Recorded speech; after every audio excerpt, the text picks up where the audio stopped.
ஆக்சுவலாக இப்போ எங்கள் அப்பா கூட இல்லை. ஸோ நான் சின்ன பிள்ளையா இருக்கப்போ தவறிட்டாங்க. பாட்டோ இல்லாட்டி படமோ இதை பார்த்தா எனக்கு அப்பா ஞாபகம் வந்துடும் அப்படின்னு எது சொல்லுவேன்? பாட்டு, படம் அந்த மாதிரி குறிப்பிட்டு சொல்ல முடியாது. எனக்கு சில சென்டிமெண்டலான சீன்ஸ் வந்துச்சுனாலே நான் அந்த மாதிரி எமோஷனல் ஆகிடும்.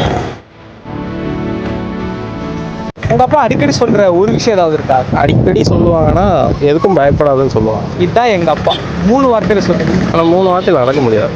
அப்பா வந்துட்டு 3 வார்த்தையில் நடக்கிறது ரொம்ப கஷ்டம். உங்கள் அப்பாவுக்கு நீங்கள் ஏதாவது கிஃப்ட் கொடுத்துருக்கீங்களா? கொடுக்கணும்னு நினச்சப்போ கூட இல்லை. இப்போ உங்கள் அப்பா உங்கள் கூட இல்லை, ஆனால் நாங்கள் ஒரு கிஃப்ட் தர்றோம், இது உங்கள் அப்பாட்ட கொடுத்துட்றீங்களா?